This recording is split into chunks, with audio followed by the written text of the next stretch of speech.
and the air went over my head, and I was like, ah. Anyway, hello everybody. My name is Dan Selke. I am the editor of winnerscoming.net, here with Daniel Roman, editor of winnerscoming.net, and special Hello. guest, fan-sided around the network player, Aisha Hausa. Aisha, thank you for joining us today. Thanks for having me. I'm excited to talk about Shadow and Bone. I'm sure lots of fans are super excited for the new season soon too. Exactly. We're having Aisha on because she has watched, don't tell anybody, but the screeners for the second season of Netflix's Shadow and Bone, which comes out tomorrow. Shh. And we might be able to get some spoiler-free, very tame, not giving away anything, impressions of it here on Take the Black, the only show on the internet where we talk about things like fancy sci-fi, robots, lasers, dragons, and swords and stuff. Anyway, any small talk you guys want to make first? How are you doing? I'm doing pretty well. How are you, Aisha? Thank you so much for coming on the show today. Thank you. How's life? How's it going? It's going good. I've just been kind of like knee deep in all Shadow and Bone. So it's nice to have like an outlet other than just writing about it. And now I can talk about it a little bit. So a little bit, that'll be fun. We can get into it. I mean, if we're ready. By the way, hello to everyone out there in the chat. Hello, Nicole. Hello, Joanne. Good to see you. And we'll talk about other stuff too. But yeah, first, let's get into it. Aisha, so did you enjoy the first season of Shadow and Bone on Netflix? Netflix. Yes.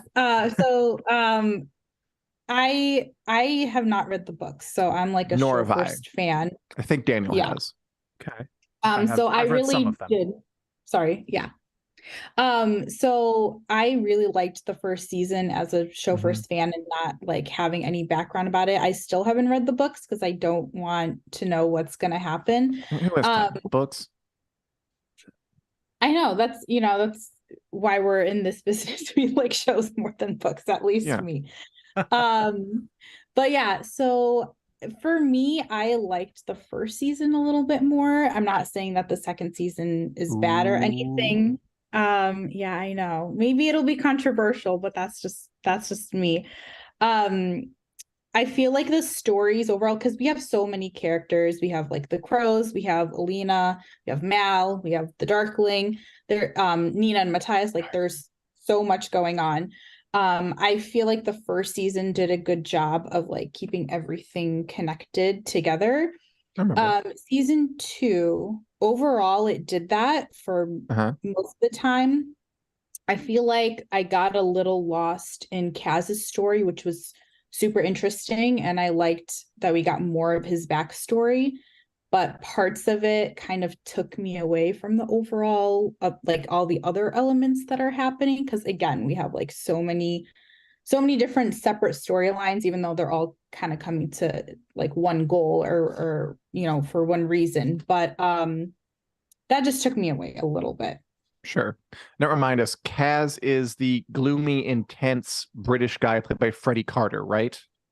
Yes, the leader of the Crows. And this season, a little tease, because I did some interviews with the cast. Ooh, cool. And he's a good leader. We've seen him be a good leader, but the actor did tease that he lets some of his personal vendettas get in the way this season. Yes.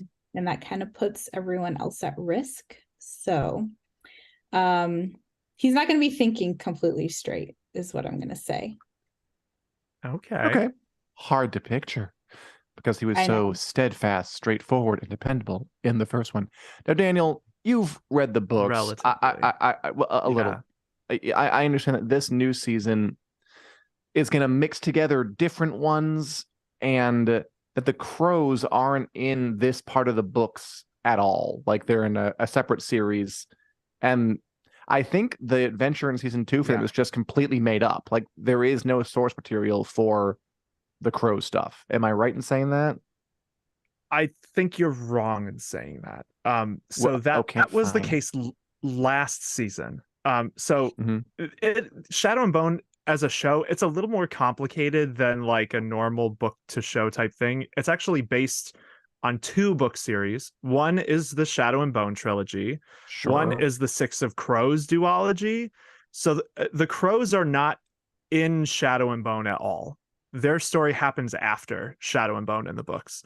So they're, instead of doing that, they're basically like shuffling the timeline a little bit. They're rearranging things so they can kind of tell both stories at the same time, because the Crows are, I want to say, more of the fan favorites. I think a lot of people like the Crows more than like Alina. Like, that specific series has a, I don't want to say a bigger following, but it made a lot more waves.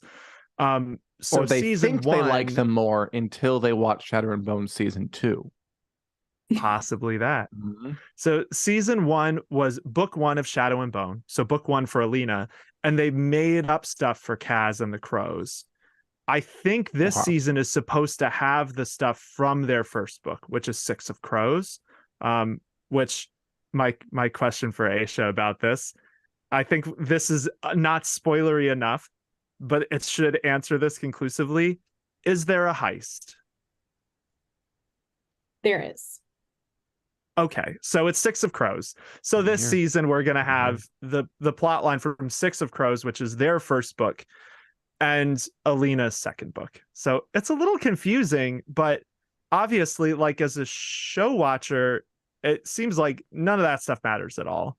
So Aisha, for you watching this, what was it about this that made you maybe not quite like it as much as season 1? Or do you think it was totally off the rails? Was it just that it stumbled a little? Can it come back from this? Does it need to? Does it need to? Yeah. I do want to say I love the Crows, and their storyline is very fun and adventurous. So just want to put that out there first. Like I said, the main thing for me was, again, like, I loved Kaz's backstory, and I thought it was important, to know that about the character. And we kind of like get hints of that in season 1, and it dives deeper into his character and his backstory this season. Eventually it does kind of connect again to the overall story. But at times it just felt a little disconnected, like it was a second book, which technically it is. So they do get back on track, but just there's like a couple of episodes where I'm just like, I'm interested, I like this, but how does it connect to the whole story? So would you say that it drags it all in places? A little bit. I don't want. Okay, I gotta say it. Great. Don't come for me, okay? We have our headline. Okay. Season 2 drags. I'm not even kidding. A little bit. Were there that doesn't surprise me at all, though. Sorry, it doesn't surprise me at all that it might feel a little more separate, because the first season shocked me that it didn't feel more separate, because the Crows are like, it is a separate book. It's a totally separate story. Right. So I was surprised at how well they wove that together in the first season. It was well done, yeah. That's the thing. Because they did that in the first season, you kind of expect it to happen in the second season too. Which, again, overall it does. But there were just, like, for example, so Matthias's story, if just a little refresher.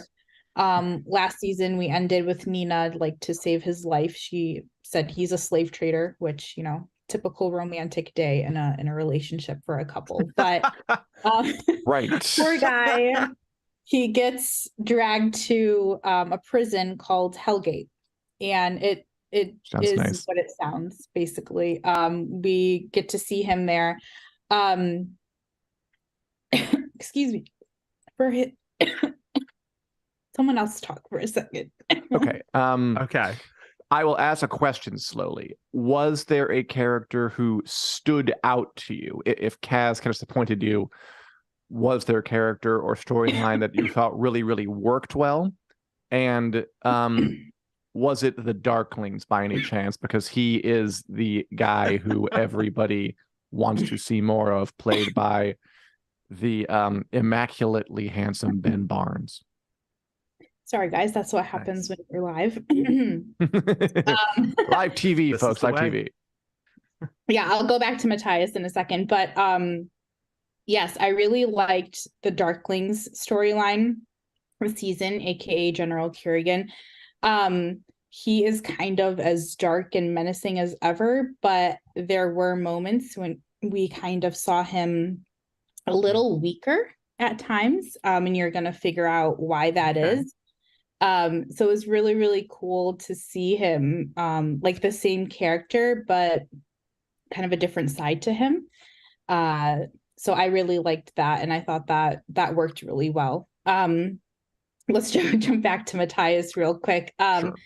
So yeah, he's isolated, basically from all the other characters and the story technically, but I think in that case the writers did a good job of keeping him connected to, so I'm gonna sound like I'm repeating myself, but again, to the overall story.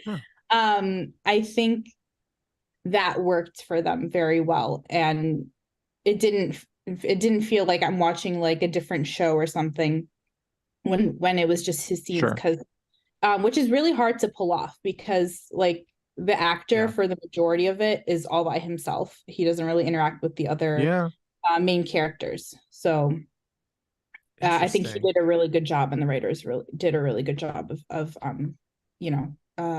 executing that. All right, so I'm getting that there is some mixed stuff, some stuff that's slightly a little bit, but overall, if you had to grade the new season on, a good old letter grade, like we're back in high school, any idea where it might fall for you? I would give it. Can we do pluses and minuses, or is it just plus and minuses? Go crazy, yeah. I don't know off if I the need table pluses and minuses. Let's do an A-. Okay, A-. So you're still pretty positive pretty good. like on the show. Still pretty positive. I'm curious about the response to this one. Do you picture, having seen the entire thing, the response being contentious? Do you think that most fans will like this like you do, or do you picture some schisms? I think it depends on if you're going into this as just like a show first fan like me, or as a book fan. Yeah. So the thing with me is I can't compare it to the book. I don't know like what might be missing, or what might have been changed. Although like in speaking with the actors, they said, yeah, there's changes, but like they said that it kind of like the book and the show kind of complement each other. So, from their point of view, they think it works. But I think maybe most fans are going to be like me.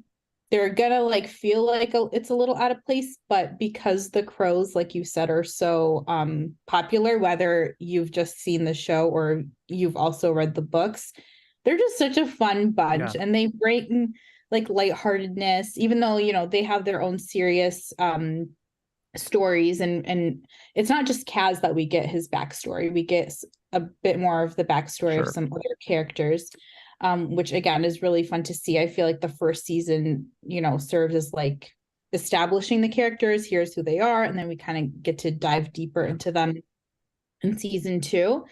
So yeah, maybe it's just me. I don't know. I feel like if you're a fan of the Crows, you're gonna like it, which I am. But nice. I kind of care about Alina a little bit more. So I don't know. That was going to be one of my questions. Was I haven't really heard you talk much about Alina or Mal or that whole story, and I definitely had some strong opinions about places it might have dragged or might have not dragged when I read the book for this one. So how was their plot this season? And kind of along with that, how were the effects and the creatures? I don't know if the version you saw had finished effects or not, but the creatures are a big part of this series, like these mythical creatures, as well as the magic and the different Grisha. So how did you feel about all that stuff? So creatures, magic, Mal and Alina. All right, I'll start with the creatures and the magic. That's a good question. I believe, it was finished. I mean, it looked pretty good to me. So visually, it looks cool. I liked it. And actually episode 7 overall is my favorite story. It's or episode, sorry. Ooh. It's the penultimate episode. I feel like there's like spoiler alert, like a really epic fight and battle. And I think it happens in the fold and outside of the fold. So there's that. Oh, And then interesting. and then I think just everything comes together, and like all those little separate storylines that are not really separate but kind of separate, you'll get it when you see it, but they all just come together, and that was my favorite episode. So keep your eyes out for episode 7. Alina and Mal, Okay. it's not a spoiler, Netflix has already shared this, but they are an item, and I think they're so cute, like, to be honest. Okay, Alina and the Darkling, super hot, but like I was really shipping Mal and Alina. I'm kind of a sucker for those like childhood friends kind of thing, and they're just so cute. So I really liked them. I liked their quest together. Season 1, they were also, separated a lot, so it was really cool to be able to see how well they work together and how they communicate, and you can see how much they care about each other, both as friends and possibly more. So more. yes, Cool. more. So I really liked their storyline. It didn't feel like it dragged. I feel like you can see how important they are to each other. So yeah. Cool. Sounds good. That's very curious good to about the hear. reactions. The Darkling shipping always cracks me up because it's like that. It's so toxic. Like the whole point is it's so toxic. Why are you shipping this horrifically toxic thing? Like he is the Ben villain, Barnes. but It's he's not also the Ben character. Barnes. Yeah, It's not the character. It's Ben Barnes, and I can I tell don't know. Were there not like Super- shipping of Alina and the Darkling before the show? I bet there was. There's always Oh, folk who sure. like the kind of the dangerous part, isn't there? I can't speak from but experience. I bet there was. that's fair. I think as they go on, it becomes just harder and harder to ship Alina and the Darkling because he is the villain of the series, and I'm sure this season we're gonna see that even more because he's had some quality time in the Shadow Fold. Definitely. You can, like, I feel like, okay, season 1, very manipulative, very like in her face. Season 2 is he won't leave her alone, but it's in a different way. He's like so obsessed. I literally asked him when I talked to Ben, I was like, Oh yeah. why is Kierkegaard so obsessed with Alina? Like he won't leave her alone. But What did he say? as a reminder, the stag, both of them have parts of the stag in them, so they're kind of connected. So again, a little tease from him is like that's difficult for him to shake, and so it kind of makes this certain connection between the two that plays out in the season. And then I just have to say, overall, I liked Alina's growth. I think Cool. When we first meet her, she's kind of like doesn't know where she is in the world. She really does lean on Kierkegaard, falls for his charms, but who could blame her with a face like Ben Barnes, honestly. But season 2, she really holds her ground, and like she knows her responsibility, and she's gonna fight for it. Yes. Any other final thoughts you have about it? Good, bad, anything in between? Recommend, don't recommend? I like all the new characters. There's Jack Wolf, who's Wylan. He is the demolitions expert alchemist, and there might be some chemistry between him and Jasper, pun intended. We can't say for sure. Maybe we'll see. Shippers of Inej and Kaz, you will be happy but frustrated. So it's like a little bit of both, as always, with like a slow burn. And I think I'm gonna leave it at that. But episode 7, I'm gonna reiterate So that. Episode It's 7. a really good episode. Of 8. Shadow and Bone, if you're watching live, Awesome. comes out tomorrow, like tomorrow morning, early. So basically late tonight. Thanks, Aisha. It sounds great. It sounds like it is, I don't know. I guess I was bracing for a bad review, but I think it was more positive than I was expecting, and I'm glad about that. You know what? I was like, when you watch something fast, that's the thing about binge watching. You like sometimes not everything registers with you. So I was like going back through my notes, and I'm like, you know what? Maybe I was a little too harsh on this. So Okay. you want to be truthful, but let's talk about the positives a little more than the negatives. So but overall, no, it was a really good season. I think people are gonna like it. Cool. Shadow and Bone season 2 out on Netflix. Thanks a lot, Aisha. This was a lot of fun. Yes, thank you for having me. I had so much fun with you guys. Of course, come back whenever you It was like. a blast. I will. Yeah, definitely. All right. Bye. Goodbye. Now we'll Take care. transition. All right. Everyone, All right. Lower the half show's not of Dan's over. face. There we go. The show's not over. We're going to Hey, go there on, we are. but that was Aisha. Thanks again, Aisha.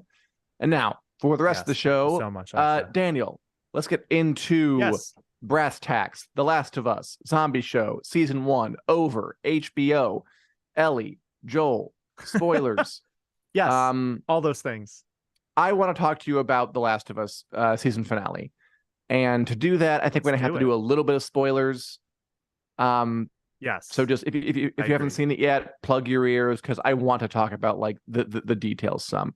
I guess it was a big ending. We all knew it was coming. Essentially, okay, spoilers in 3, 2, 1. Ellie and Joel find the Fireflies, get to the hospital in Salt Lake City. They can make a cure, but to do so, they have to kill Ellie and get the cordyceps virus out of her brain to make a vaccine out of it. She has immunity. Rough. And Joel, rather than let that happen, just massacres all the Fireflies in the hospital, steals an unconscious Ellie from the surgery bed, lies to her, says that, no, they couldn't make a cure. I certainly didn't kill everyone to get you out. And then just, it kind of ends in a bit of ambiguity.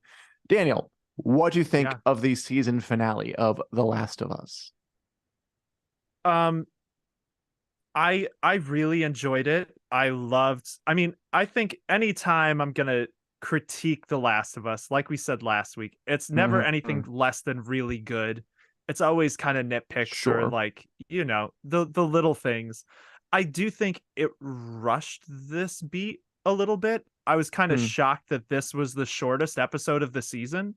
So I wish they had taken just a little more time to really make us feel the horror of what Joel is doing, but like just spend a little more time on it. That entire sequence is like 3 minutes, maybe.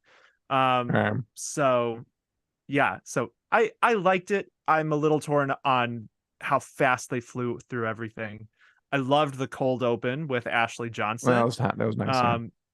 Who played Ellie in the game. She was Ellie's mom, Anna, in the show in a brand new scene that wasn't in either of the games. Really loved that. And yeah, so I liked it. It wasn't my favorite episode of the series, and I wish they had taken just a smidge more time to really help that ending land as well as it did in the game, because I've experienced both of these for the first time within the past 2 months. Recently, so it's very fresh in my mind of how one landed versus how the other landed. I don't think they quite stuck it as well in the show, but it was still awesome. What did you think? I liked it. I mean, I wasn't like overcome. I think to date, the best episode was the third one for me, the one with Bill and Frank. That one like hit me the hardest. I do want to interrogate you saying that though. When you say take more time, it's not just a reflex of the fact the episode was 43 minutes, right? Do you actually, because when I hear that, part of me is like, I mean, if it's short, it can be short. Like if it was good and it was 20 minutes, I'd have no problem with it. Like what do you think they could have added in, do you think, to make it hit harder? I think they should have taken more time with Joel's rampage through the hospital. They kind of made it a montage, which I think it's different and it works. In the game, it is this visceral thing. And you start out being like, yeah, Joel, you're going to go get Ellie. And then you kind of gradually realize this is really awful. You're playing Joel. Joel's just murdering all these people and they're trying to do a good thing. So there's like a sinking feeling of like you as the person experiencing the story, you start out rooting for it. And then you almost realize you were rooting for an awful thing as it's happening. Kind of like Stannis in Game of Thrones. Like you see him burn people alive and you think like, oh, well, that's Stannis. He's doing his thing. And then it happens to Shireen and you're like, oh my God, what have I been rooting for? That was horrifying, yeah.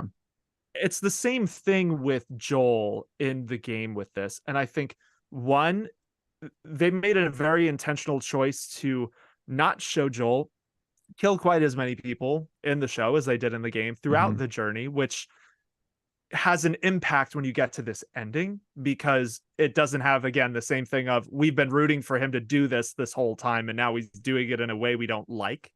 But setting aside even that sequence, so there are ways I think they could have taken their time to really drive home the conflict of that a little bit better, so it doesn't seem quite as one-sided of just Joel got this bad news and he snapped. Because I do think it's more complicated than that too, because like the Fireflies are gonna kill Ellie for this surgery. They didn't ask her, they didn't give her a choice or even have a conversation with her about it. They could have just let her talk to Joel and probably avoided all of this. So the Fireflies are definitely not blameless in this situation, in my opinion. But so setting that aside, I think they should have taken a little more time getting there too. We didn't see any infected in this episode, and I think that was a mistake to not at least show some. We talked about this a little last week, but Joel and Ellie's journey to get to the hospital has some more dramatic beats in the game that I missed a little bit in the show. So that's my rant. I saw some folk critiquing it. They could have like made it so Joel had a harder time getting there, because it kind of turned into the Terminator, where like he didn't really face any superposition. Like, there's no one who really gave him a run for his money. He was kind of gunning on everybody. Yeah. And that could have done something. I did enjoy it. It was good. It was very solid. It was a good show, good season, a huge success. Totally.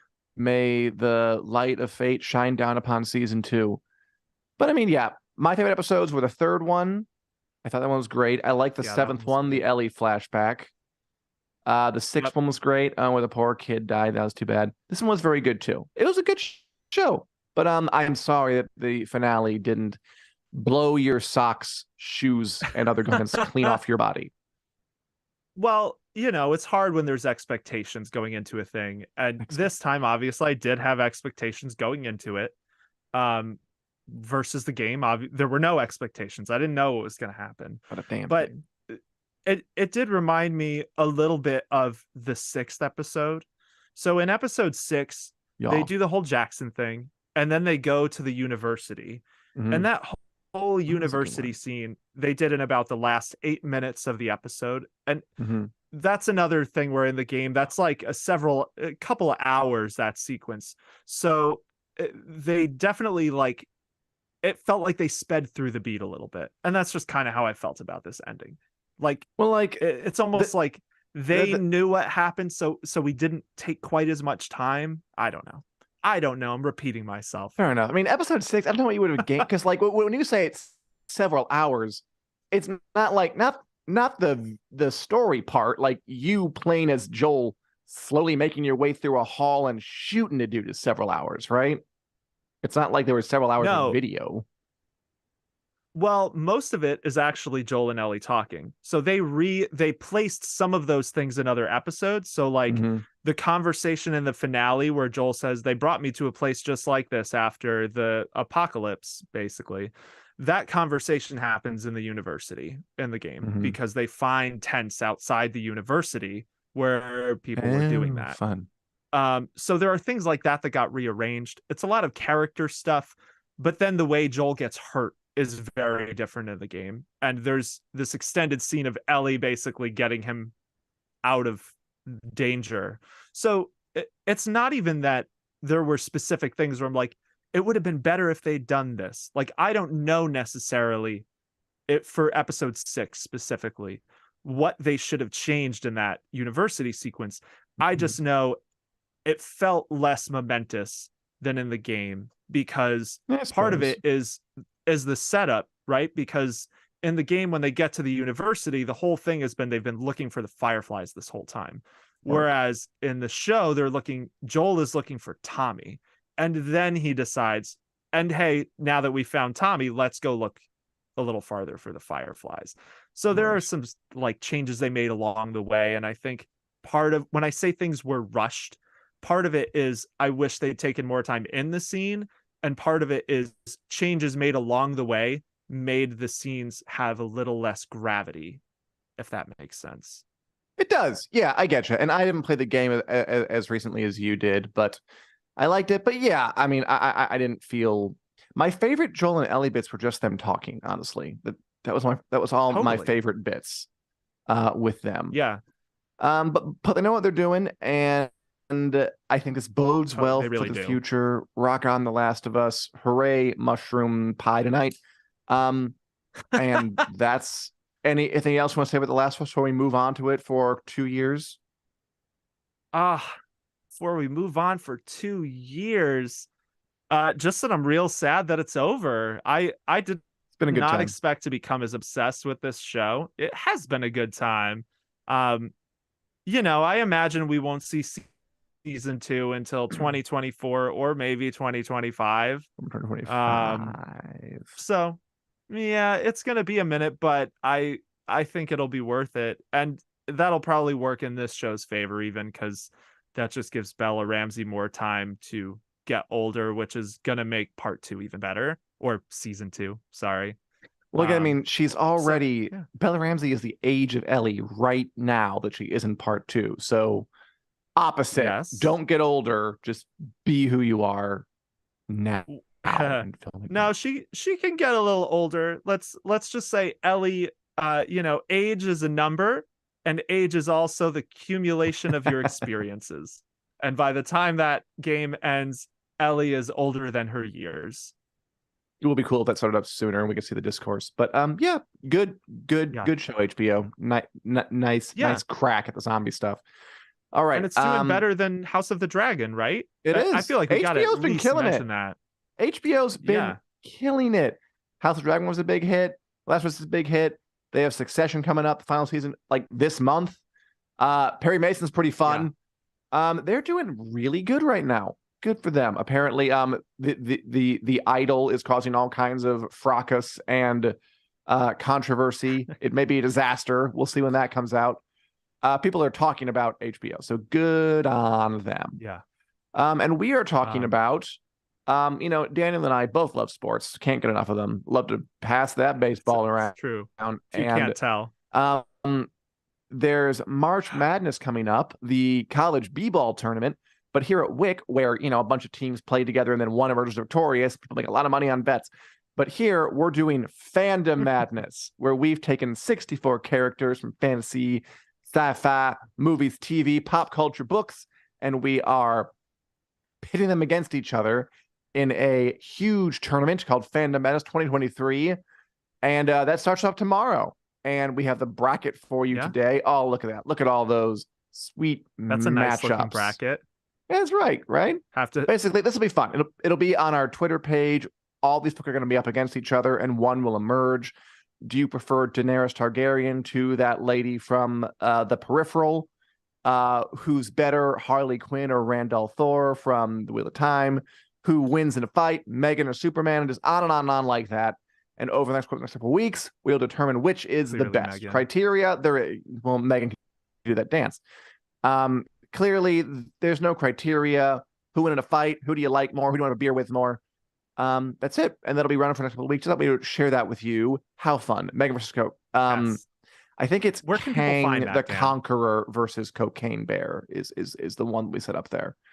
That'll be on the Winter is Coming Twitter page starting tomorrow. Yay! Cool.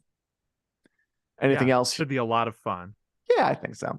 I don't have too much to add to the Fandom Madness. You're getting me stoked for it. Obviously need to drop a huge shout out to you and Natalie for putting these brackets together all nicely as you did. But yeah, it's March, and that means sports, except if you like Randall Thor more than sports. That's what I'm going to go with. Or if you know who Randall Thor is. But yeah, that'll be fun. Beyond that, the other 63. It should be a good time. I think last time we skipped a year. I think in 2021, I think Daenerys won. I think the last time, and then Warren run before that. I think because the Wheel of Time folk are really active the Wheel on of this Time. Yeah, the Wheel of Time fans usually they come out to represent anytime there's any sort of poll pitting Wheel of Time characters against anything. But now we got some of the House of the Dragon out. guys in there. We got The Last of Us, Ellie and Joel both in there. We'll see if some new champion are. I hope they do for variety's sake, but we'll see. Yeah, very shortly. Anyway, Daniel, before we go on to the final bit, anything you or anybody else out there like Jay over on YouTube are watching besides The Last of Us and Shadow and Bone tonight? Besides The Last of Us, what even does that mean? No, just kidding. I actually have watched some other things this week. So I just last night and a little bit this morning, I watched The Unbearable Weight of Massive Talent, which is the Nicolas Cage movie with Pedro Pascal.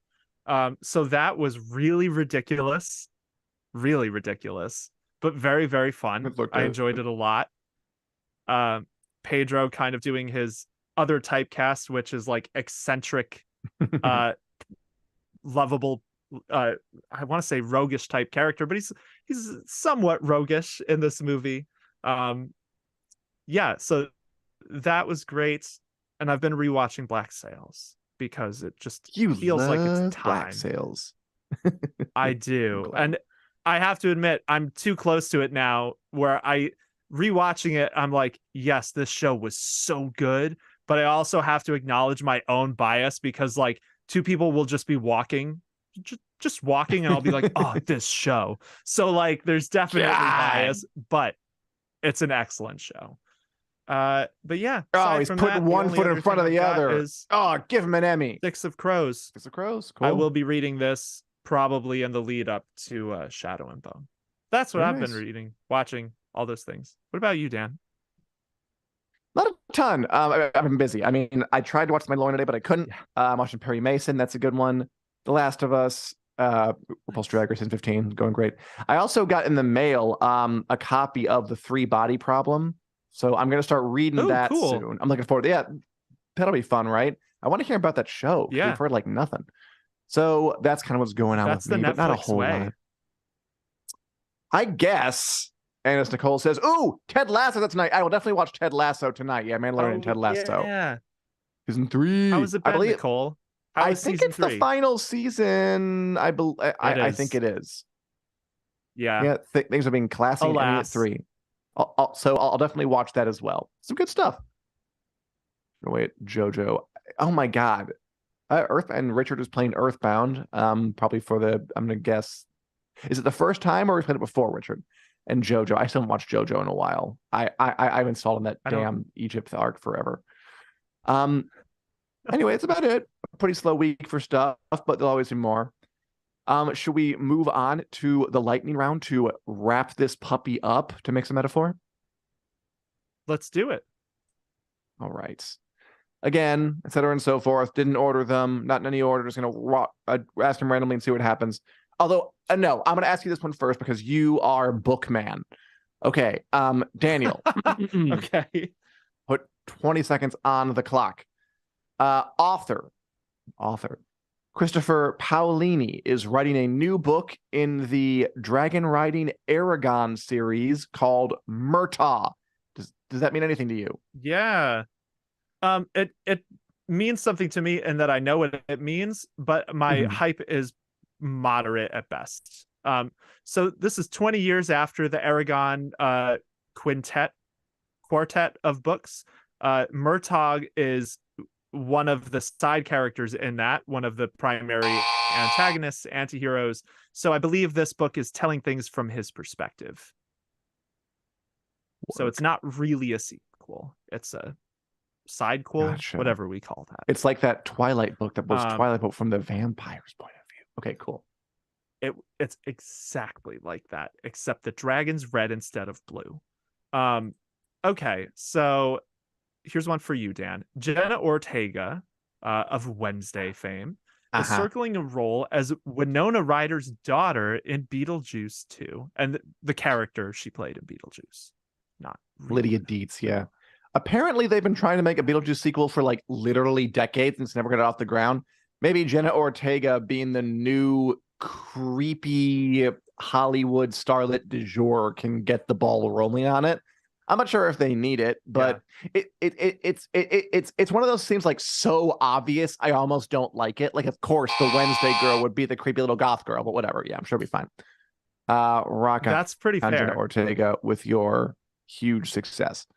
Daniel, at the Oscars this past Sunday, Everything Everywhere All at Once won Best Picture, and Michelle Kwan won Best Actress, Ke Huy Quan won Best Supporting Actor, and Jamie Lee Curtis won Best Supporting Actress. It won it all. It was the runaway winner of this year's Oscar. What do you think of that? What do you think of that? It won a lot. It was great to see Michelle Yeoh take home Best Actress. Cool. Great to see Best Picture. Great for all of these, honestly. This movie, it was like an indie sci-fi weird movie. So it is amazing to see it win things like Best Picture, just based on that it was great. No one expected this outcome when this movie came out. True. Like, the headlines were all like, oh, it's still raking it in at the box office. So hugely happy for the cast and crew of that movie. Me too. Congrats. Yeah. So Dan, your favorite company, Marvel, is trying to get a California court to issue a subpoena to Reddit to produce information on someone who posted 63 pages of dialogue from Ant-Man 3 a month before release. So they're coming for the leaker. This is hilarious, and I know nothing about it. What's the deal? I mean, that's basically the deal. Someone leaked a bunch of Ant-Man dialogue before the movie came out on Reddit. I think this is actually on Google Docs and hosted on Reddit. And so Marvel's is going to court, trying to get Google and Reddit to turn over information on the person who leaked. And then I assume, I don't know, find that person and drag them into court and sue them like on like a copyright claim or theft. Don't mess with Marvel, because they will try and get you. But we'll see if this goes anywhere. Because right now, Reddit is like kind of just saying, we value the privacy of people. So they're not really turning over anything. We'll see what happens. Sorry, I went over. It's important stuff. Leak things at your own risk, I guess. Which is pretty although normal. It is very cool. Like, it's normal that Reddit wouldn't give that up, I think. I guess. It could be fun if that ends up in like a high court and they have to debate subreddits. Daniel. Yeah? Rumor has it that HBO may have shelved a couple of Game of Thrones spinoffs, including that Sea Snake one and 10,000 ships, the one about Nymeria of the Roaring. Your thoughts? Yeah, so this is another news story that broke from Reddit. Basically, that people had noticed that the production company for Vince Gerardis, who is one of the producers on all of George R.R. Martin's film things, they had taken the Sea Snake and 10,000 ships off their website. They had been on there and now they're gone. So it seems likely that those could be two of the spinoffs that were shelved. Alas. Oh, well. All right. Oh, well. Is it bad? I'm not that sad. I feel like Game of Thrones doesn't have the best track record with like ship stuff. Maybe it's because I've just been watching Black Sails. I'm like, those are fake ships, HBO. You're not fooling me. All right. Let's stop me from rambling about that. So speaking of things that got shelved, Disney also shelved some stuff. They've shelved officially. Oh, I didn't know about this. Disney went on a spree. So Disney shelved the Star Wars movies from Patty Jenkins and Kevin Feige. And they canceled Willow? Yeah. I mean, the Star Wars movies are kind of nothing because we never knew what they were at all. So it's not like if there are big losses. They canceled the Willow show. Yeah, that was 2 days. They canceled Willow.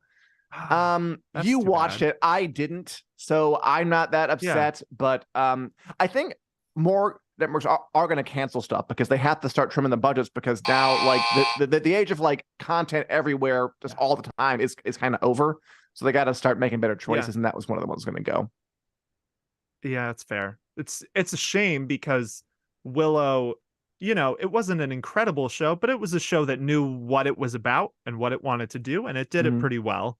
So that's too bad. Yeah, it's too bad. All right. Apparently, you want to talk about this one, so I'm intrigued. I do. Daniel, Shadow and Bone author Leigh Bardugo has signed a huge new book deal with Macmillan, I think, for 12 new books. Yeah, so since we were talking about Shadow and Bone today, I had to throw this on. So Leigh Bardugo signed a 12-book deal. So presumably that's like the next decade of her career. We don't know how many of those are Grisha novels. We don't know how many are other things. This is across a variety of different imprints within Macmillan. So adult, YA. But this is a really uncommon sort of deal. It's a huge deal that she got this. So curious to see what she writes. Nice. Good for you, Leigh. Yeah. Hello, Martha. Leigh. It's all good. Leigh. And Leigh. All right. Leigh. The final lightning round news story. Gemma Redgrave will play unit operative Kate Stewart in a new Doctor Who spin-off. They're spinning off Doctor Who. It's been a while since we had a Doctor Who spin-off. They used to make them like Torchwood back in the day. That was when Russell T Davies was in charge of Doctor Who, and now he's in charge again. And lo and behold, he's in charge again, and now we get new spin-offs. So I guess he's a spin-off Doctor Who kind of guy. Also, they have Disney money now, so I'm not surprised they're going to do Doctor Who spin-offs. They want to make a Who-niverse. They want to make a shared universe. Although I feel like maybe that era is starting to kind of go down on the whole universe thing, but we'll see. But yeah, Doctor Who, they're going to try to make it big again. We'll see how it goes. And thanks for commenting, everybody, toward the end of it. Hello, Julie. It's only 6:55 a.m. there. Oh, Julie, yes, daylight we savings. started earlier because of daylight savings time. I forgot about that. Yep. So we don't like it either. Wait, is that not a thing worldwide? I'm really stupid. Not at the same time, because England is in a different time zone than we are, or the times are 4 hours apart now instead of 5. So. Oh God! So that means that it's even. But will Australia change over eventually and go? No, they don't. They won't. Or are you I don't know, head, Julie. You can tell us that, Julie. I have no idea, but yeah, I guess that means so. We're here at 3 p.m. Eastern, 2 p.m. Central, normally recording. We don't know what time that is for you anymore. Basically, they made us. The entire at the end of March. Okay, I thought it was worldwide. I don't know. The whole thing seems stupid to me. I don't know. I would happily just stay darker for longer, shorter, whatever. I hate losing that hour. I hate it. I feel like I get robbed every year. And I was like, we were like kind of out late-ish on Saturday, and then to come back and lose an hour, it was nonsense. Is what it was. The whole Sunday was shot. It was just weird and ruined. But that's what happens to late savings time. It makes me mad. It's what makes me. Thanks for coming, everybody. That's fair. Some say some do it. Yeah, that's true. Late savings is weird. And Joanne liked Willow. Nicole's not surprised it was canceled. More money for Snow. Yeah. I think that's an example of HBO doing what everyone else is doing, which is they've got to be careful about picking winners. Like they're not just going to throw money. The Game of Thrones spinoff. Yeah, I mean, and spinoffs and new shows in general. I think you'll see a less rapid fire approach to it. I mean, was Willow ever going to be a big enough hit to justify its budget? I don't know, and I think now they're going to reckon with that and maybe do a little bit of less, but we'll still get some. Yeah. More. So yeah, good. I think that's pretty fair. Grouchy. All right. Anything else you want to add, Daniel, or anybody out there before we sign off for the day? I don't think so. Just Willow, we hardly knew ye. I'm still processing that news because I literally didn't know it until the lightning round. But I'm not surprised either. I think Nicole said that. I'm not surprised. I'm a little sad because it was better than I expected, that show. I kind of went into it with rock bottom expectations, and it was pretty decent. In a fun Knight's Tale sort of way, like not taking itself too seriously. Right. But yeah, I think you're right, Dan. I think all the signs have been there that we are going to see the throwing spaghetti at the wall approach that a lot of these streaming services have used, just seeing what sticks. We're going to see that contract a lot, I think, in the next year or two. Yeah, mark our words, mark them good. Anyway, thanks for watching, everybody. We are here on the Winners Coming Facebook page and the Winners Coming YouTube page every single Wednesday at 3 p.m. Eastern, 2 p.m. Central, 1 p.m. Mountain, noon California time. And I'm sorry if daylight savings threw a wrench into that this week, but the world will get back on track soon enough. Anyway, we can also download some podcast form wherever you get your podcasts, be it Google Play, iTunes, or elsewhere. And until next time, we are Take the Black, the Cassandra of the TV and movie industry. Always right, never wrong, and hated because we are beautiful and wise. Goodbye. Take care, y'all.